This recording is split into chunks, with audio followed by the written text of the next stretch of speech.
O governo de Jair Messias Bolsonaro caminha para o seu fim. Ele caminha para o seu fim sob o comando de Jair Messias Bolsonaro. Todos os indicadores apontam para o fim do governo.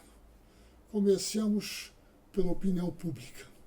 Nos últimos 2 meses, o governo teve uma queda de popularidade de 16 pontos percentuais, de acordo com o Ibope, que não é propriamente uma agência marxista cultural. Né? Então, isso mostra uma perda de popularidade. Em segundo lugar, todos os indicativos de retomada no crescimento foram revistos para baixo, pelo Banco Central, pelo IPEA, pela Fundação Getúlio Vargas, todas também entidades insuspeitas de serem opositores do governo. Muito bem. Então, isso revela uma perda de expectativa dos investidores, é óbvio. Se a economia vai crescer pouco, é porque vai haver pouco investimento. Portanto, a confiança dos investidores caiu na retomada do crescimento. Muito bem. Ainda na faixa empresarial, foi anunciado um encontro do vice-presidente Hamilton Mourão com empresários na Fiesp. Estava prevista uma sala de 250 lugares. Porém, tendo em vista a grande afluência de público empresarial, passou-se para o Teatro do Sesc, de 450 lugares, que não foi suficiente. Foi necessário instalar telões e havia uma audiência de 700 empresários. Não é pouca coisa. 700 empresários para ouvir o vice-presidente da República. Né? O vice-presidente, muito habilmente, não atacou o governo, pediu confiança. Né? O vice-presidente também não disse que era a favor do aumento do salário mínimo. Aquela plateia não convinha dizer que era a favor do aumento do salário mínimo. É óbvio. Né? Então, o que mostra que os empresários estão se realinhando em relação ao governo do presidente Jair Messias Bolsonaro, o Messias que vinha regenerar o Brasil. Muito bem. O presidente Bolsonaro, ao mesmo tempo, tenta dividir as Forças Armadas, pedindo que elas comemorem o 31 de março e elogiando a ditadura de Pinochet, a ditadura de Stroessner, e dizendo que não houve ditadura no Brasil, mas sim uma revolução democrática. Bem, isso também causou grande insatisfação das Forças Armadas, segundo consta, já que as Forças Armadas, que não renegam 1964, todavia dizem que depois estão empenhadas na obediência à Constituição e à democratização do país e às suas funções constitucionais. Alegam isto. Né? Muito bem. Além disso, há outros indicativos. E o muito importante foi a votação de 2 emendas, 2 propostas de emenda constitucional na Câmara. Na primeira, o governo teve 3 votos e teve contra ele 453. Possivelmente um dos 3 votos foi do deputado Eduardo Bolsonaro. Espero que sim, né? Porque afinal é deputado. Né? Na segunda votação, houve um pouco mais de votos contra e um pouco mais de votos a favor do governo. O governo cresceu 100%, de 3 para 6 votos. Coisa maravilhosa, né? O que significa isso? Significa, a meu juízo, que os deputados já percebem o fim do governo próximo, que se aproxima, né? E que, portanto, já estão preocupados com o seu futuro. Como se sabe, o PSL não é um partido, de forma alguma, não é um partido. É um conglomerado de pessoas que nunca se viram antes, que foram eleitas ali, na onda do chamado mito, né? Mito. Então, esse conjunto, e a imprensa está tratando o governo de uma forma violentíssima. Os editoriais do Estado de São Paulo, Folha de São Paulo um pouco menos, mas artigos muito fortes de muitos articulistas, tratam o presidente de despreparado, incapacitado para o governo, sem apetite, que ainda continua em plena campanha eleitoral, ainda não começou a governar. Aliás, nem pode governar.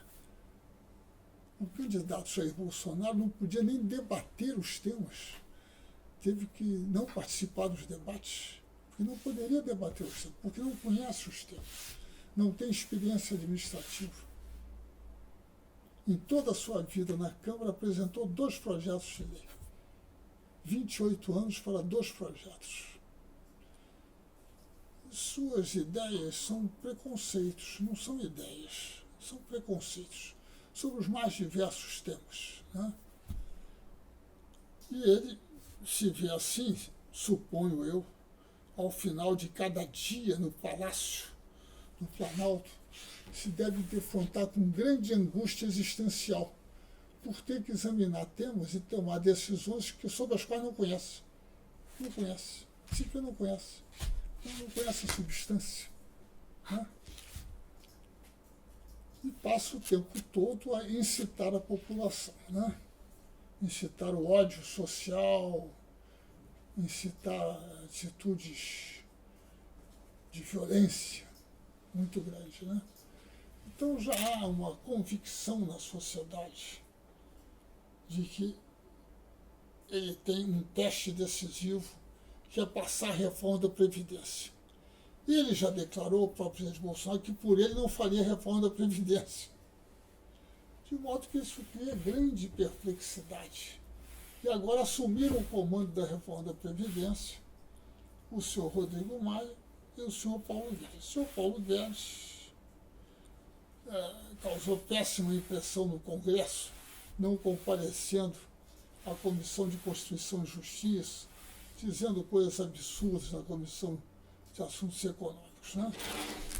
E, para que talvez se possa compreender melhor qual é a questão da reforma da Previdência. Não há déficit. Primeiro, uma questão se há déficit, não há. Mas o que importa aí para todos os empresários se mobilizarem tanto não é porque eles vão criar empresas de capitalização, é porque eles vão deixar de pagar a contribuição previdenciária. Só isso. Que é uma espécie de um imposto. Todo empresário tem que, se o trabalhador tem carteira assinada, etc., tem que pagar a contribuição previdenciária e, se não pagar, tem multas, etc. Né? E pode sofrer sanções. Então, eles querem inscrever na Constituição que não existe mais a previdência pública. Portanto, não existe mais contribuição previdenciária. Né? Bem, tudo isso no clima. É claro que aí se finge que é a questão do benefício para os idosos, que é uma coisa pequena, ou então a questão da idade da mulher e do homem, ou a idade do trabalhador rural, né? Então vão ceder nessas coisas para obter algum tipo de reforma, desde que seja inscrito na Constituição que não se paga a contribuição previdenciária. Isso é o que interessa. Se é 65 anos para os homens, se é 64, se é 60 para as mulheres, se é 59, se é igual no campo e na cidade, imagina igual no campo e na cidade. Se as pessoas vão conseguir se aposentar, não tem nenhuma importância para o empresário. O empresário quer não pagar. É o resumo da ópera. O empresário não está preocupado com o equilíbrio fiscal do governo, não. Ele está preocupado com o equilíbrio da sua empresa. Quanto menos ele pagar, maior o seu lucro, ou pelo menos menor o seu prejuízo. Né? E ele quer ter, digamos, a segurança legal inscrita na Constituição de que não precisa pagar. Claro que hoje em dia, o fato da maior parte da mão de obra já ser informal, não ter carteira, já não tem que pagar. Né? Já não é preciso pagar. Né? Agora, achar que a mão de obra brasileira, 12 milhões de desempregados, 6 milhões de desalentados, que 40% vive de bico. Quem diz isso são as pesquisas estatísticas. 40% vive de bico. O que é bico? Bico é vender empadinha na rua, né? Fazer umas coisas em casa para vender na rua, isso é bico. Consertar alguma coisa. Né? 40% da mão de obra vive de bico. Certo? Ou de transferências, quer dizer, você vive à custa da pensão do avô, essas coisas, né? Familiares. Achar que essas pessoas vão fazer programas de capitalização para quando chegarem daqui a 40 anos receber esse dinheiro é uma ilusão absoluta, né? No meio tempo, as empresas do setor financeiro que organizarem essas empresas vão dar todo tipo de golpe, como deram no Chile. Né? Então, nesses próximos meses, até junho é a data final. Em junho termina o governo. Porque é preciso dar algum tempo ao governo. Mal começou, só tem 2 meses. Como disse a Naná Caymmi, né? Disse que é preciso apoiar o Bolsonaro, porque ele acabou de tomar posse em 2 meses.